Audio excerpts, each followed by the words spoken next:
What initiatives taken by the Indian government in the last decade and their significant result? Last decade में Indian government ने कौन कौन से initiative environment production के लिए लिए हैं और उनके सिग्निफिकेंट रिजल्ट क्या रहे हैं, उस इससे रिलेटेड कुछ पॉइंट्स हम यहाँ पर डिस्कस करेंगे। Number one, international solar alliance. Number two, goal of net zero by 2070। Number three, enhance nationally determined contribution and D Cs.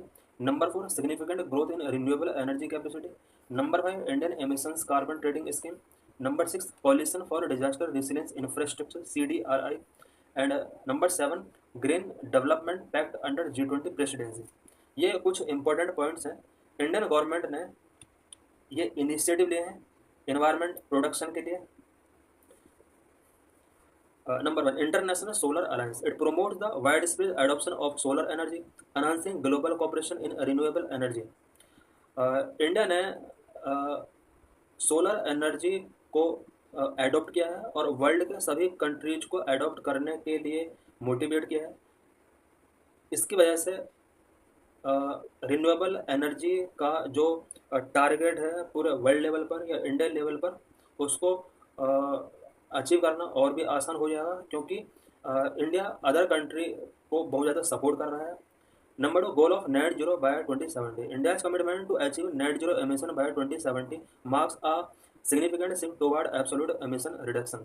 Emission reduction करने के लिए इंडिया ने टारगेट रखा हुआ है कि 2070 तक नेट जीरो एमिशन वो अचीव कर लेगा, और इसके लिए नेट जीरो का टारगेट रखा गया है 2070 तक के लिए। तो इंडिया ने ये भी एक इनिशिएटिव लिया है।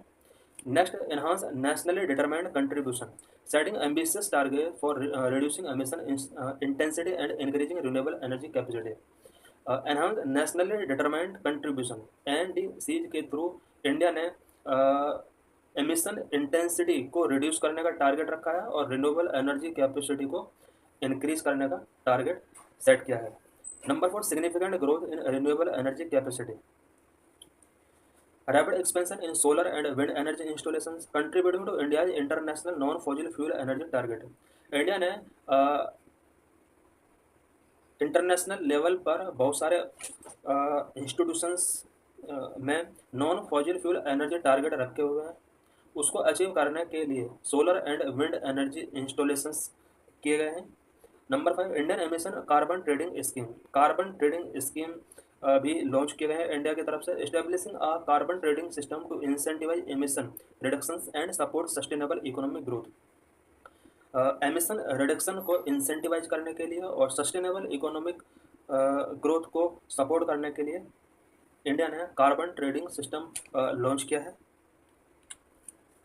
Coalition for disaster resilient infrastructure focuses on building resilient infrastructure to withstand climate induced disaster। climate induced disaster से फाइट करने के लिए रेसिलिएंट इंफ्रास्ट्रक्चर बिल्ड करने के लिए इंडिया ने कुछ इनिशिएटिव लिए हैं। Number seven, green development pact under G20 presidency. अभी इंडिया ने लास्ट ईयर G20 का प्रेसिडेंसी किया था और ग्रीन डेवलपमेंट पैक्ट किया गया था।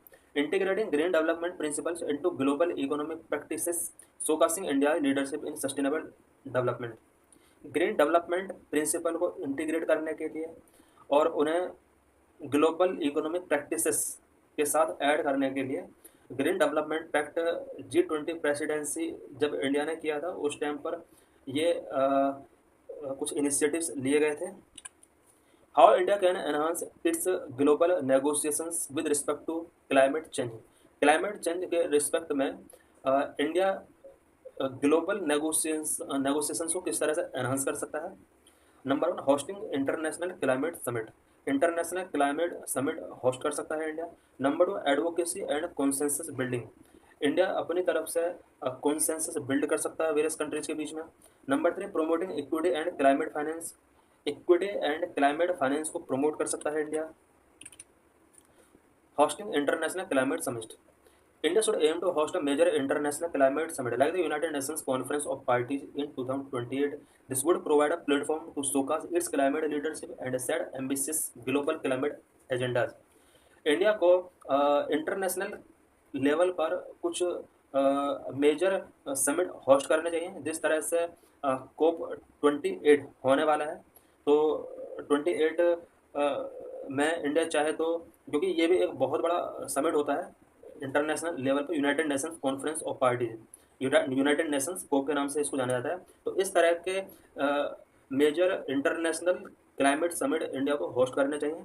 इससे इंडिया को ये मौका मिलेगा कि वो वर्ल्ड को शो कर सकता है कि क्लाइमेट को चेंज करने के लिए किस तरह से इनिशिएटिव लिए जाएं, जिस तरह इंडिया ने लास्ट डिकेड में लिए हैं, और ग्लोबल क्लाइमेट एजेंडाज किस तरह से सेट किए जाएं और उनको अचीव करने के लिए किस तरह से आगे बढ़ा जाए। तो इंडिया ये पूरे वर्ल्ड को शो कर सकता है। Number 2, advocacy and consensus building. India should start to build consensus on critical climate issues. Critical climate issues पर इंडिया कॉन्सेंसस बिल्ड कर सकता है।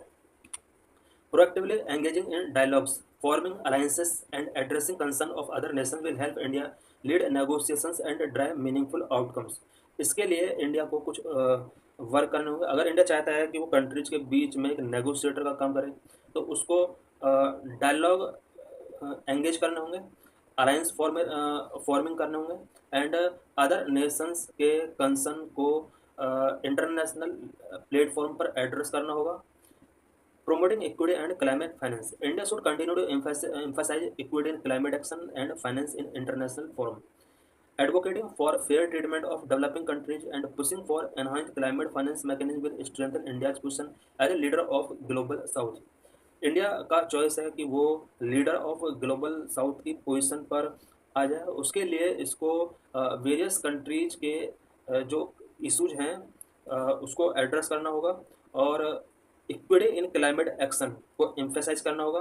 इंटरनेशनल फोरम्स में कुछ फाइनेंस से रिलेटेड जो कंसर्न है, क्योंकि अलग अलग कंट्री का जो रिस्पॉन्सिबिलिटी है क्लाइमेट फाइट के लिए वो अलग अलग होना चाहिए, क्योंकि हर कंट्री इमिशन में उतना रोल प्ले नहीं कर रही है जितना कि अदर कंट्री कर रहे हैं, developed country.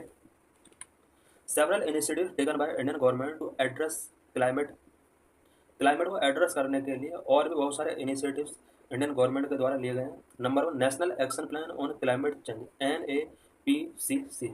Launched in 2008, the NAPCC identified 8 national missions to promote understanding of climate change, adaptation and mitigation, energy efficiency and natural resource conservation.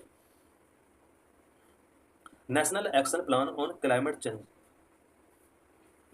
2008 में इसको लॉन्च किया गया था, और ये जो लॉन्च किया गया था इसके अंदर 8 नेशनल मिशन को कंबाइन किया गया है, और ये इसलिए लॉन्च किया गया था ताकि क्लाइमेट चेंज को अंडरस्टैंड किया सके, एडेप्टेशन एंड मिटिगेशन को अंडरस्टैंड किया सके, एनर्जी सफिशिएंसी से रिलेटेड कुछ इनिशिएटिव लिया सके, एंड नेचुरल रिसोर्स कंजर्वेशन को अंडरस्टैंड करके उसको प्रमोट किया सके, इसलिए ये लॉन्च किया गया था। Number 2, state action plan on climate change SAPCC। ऊपर जो हमने अभी पढ़ा पॉइंट नंबर 1, ये national action plan on climate change था, और नीचे state action plan on climate change. Under the NAPCC, states are required to develop their own action plan. India के अंदर सभी स्टेट को अपने स्टेट लेवल पर डेवलप एक्शन प्लान डेवलप करने होंगे क्लाइमेट फाइट से related. As of 2022, 33 states and UTs have prepared their SAPCC. However, the implementation and monitoring of these plans remain a challenge. 2022 तक लगभग 33 स्टेट और UT ने अपना SAPCC prepare कर लिया था, बट यहाँ पर सबसे बड़ा चैलेंज जो नेक्स्ट रहा है वो ये रहा है कि इन प्रोग्राम को किस तरह से इम्प्लीमेंट किया जाता है और किस तरह से मॉनिटर किया जाता है। Number 3, climate change research and knowledge network. The government has supported various research initiatives and knowledge network to enhance understanding of climate change impact and response. Climate change impact और response को understand करने के लिए government की तरफ से various research initiatives and knowledge network support किया गया है। इट मीन्स गवर्नमेंट की तरफ से बहुत सारे इनिशिएटिव्स और नॉलेज नेटवर्क को बहुत ज़्यादा सपोर्ट किया गया है ताकि क्लाइमेट चेंज इम्पैक्ट और उसके रिस्पॉन्स को इजीली अंडरस्टैंड किया सके। These include the National Network Program on Climate Change Modeling, Aerosols and Coastal Vulnerability.